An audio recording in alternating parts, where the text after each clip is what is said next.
Oi, gente. Eu não sei se vocês já ouviram falar numa coisa que chama útero bicorno, mas eu vim aqui contar a minha história com isso e o que isso tem a ver com o milagre da minha vida, que é o nascimento da minha filha. Pra quem nunca ouviu falar em útero bicorno, quando a gente tá sendo feita dentro da barriga da mãe da gente, as mulheres são formadas duas cavidades que se juntam e formam o útero durante o desenvolvimento do bebê menina. E essa fusão dessas duas cavidades, ela pode não ocorrer, que aí a gente tem um útero duplo, pode ocorrer algumas outras situações e pode ocorrer uma fusão não completa, que é o caso do meu útero, que aí vira um útero bicorno. No meu caso ele é de colo único porque ele termina no mesmo colo, ele é só uma fusão não completa. Então o útero ele é como se fosse uma pera. No meu caso, o meu útero é como se fosse um coração. Tanto que quando eu fui dar à luz a Jasmine, foi uma cesárea, eles viram meu útero pra costurar ele depois. Os médicos estavam assim, nossa, olha que lindo, que perfeito, é um coração certinho. E aí toda a equipe que tava lá começou a ir ver e falar, nossa, que bonito, nossa, eu nunca tinha visto. Mas qual que seria o problema desse útero bicorno? A maioria das pessoas que tem útero bicorno, das mulheres, né?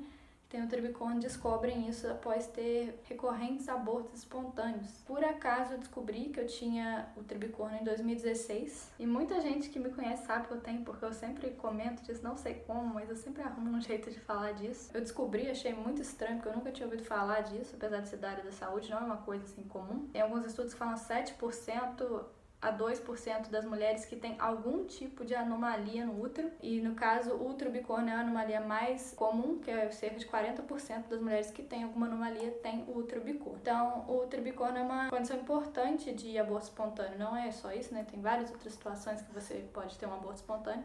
Mas um dos motivos mais importantes é o seu útero bicorno, que às vezes a pessoa só vai descobrir que tem quando começa a investigar por que tá tendo aborto. Tem muitas mulheres que têm o útero bicorno, na verdade, nem conseguem engravidar, porque não conseguem fazer a implementação correta do embrião, não consegue o útero se desenvolver para ter a gestação. E quando a gestação consegue ocorrer, ela é uma gestação de risco, porque o útero, a qualquer momento, ele pode não se desenvolver o suficiente para isso, e também tem um risco grande de parto prematuro. Logo no começo da gestação da Jasmine, muita gente sabe, porque eu comentei, eu tive que ficar de repouso porque eu tive sangramento. E na hora foi assim, uma das piores sensações da minha vida, porque você tá grávida no início. É tudo muito novo, tudo muito desconhecido, a gente fica com muito medo e você vê sangrando, você logo pensa que você perdeu o bebê. Ainda mais que eu já sabia dessa condição que eu tinha uma predisposição a ter aborto espontâneo, uma predisposição a parto prematuro, mas nisso eu tinha devia ter umas 2 semanas que eu tinha descoberto que eu estava grávida, então eu estava com umas 6, 7 semanas de gestação. E aí eu fui fazer o exame e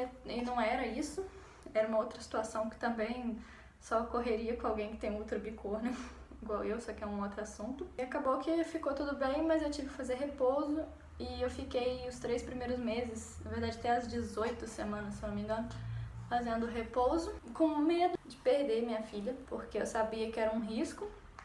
Então eu só fiz o chá de revelação no dia que eu estava completando 5 meses de gestação. Foi quando alguns amigos meus que falaram assim, agora eu posso postar? Eu falei, pode, é um chá de revelação, é pra revelar mesmo. Então assim, foi pra revelar o sexo dela e pra revelar pras pessoas também que eu tava grávida. E normalmente as pessoas não esperam esse tempo todo, dizer que até o 3º mês que o pessoal costuma segurar essa notícia, né, porque é mais perigoso. É basicamente isso que eu queria contar, que a minha filha não foi um parto prematuro, ela nasceu de 40 semanas, o meu útero conseguiu segurar ela até o final da gestação, e o tempo todo, quando foi chegando mais pro final, que eu já sabia que ela já estava mais formadinha, eu tinha medo desse parto prematuro, mas ao mesmo tempo me tirou um pouco aquele medo de perder, né, porque quando seria muito no início, é um aborto, né? Porque a criança não tem condição de se manter viva. Agora, conforme ela já estava um pouco maiorzinha na barriga, eu fui ficando um pouco mais tranquila, mas ao mesmo tempo tinha o risco de ser um parto prematuro, que também é perigoso. Ela nasceu, como eu falei, de 40 semanas e o meu sonho era ter um parto normal, parto natural. Só que até por conta do útero bicorno, por ele ter um formato de coração, atrapalha a movimentação dela e o encaixe dela. Então ela não virou. A minha filha nasceu sentada, com o bumbum pro alto, indo por cima.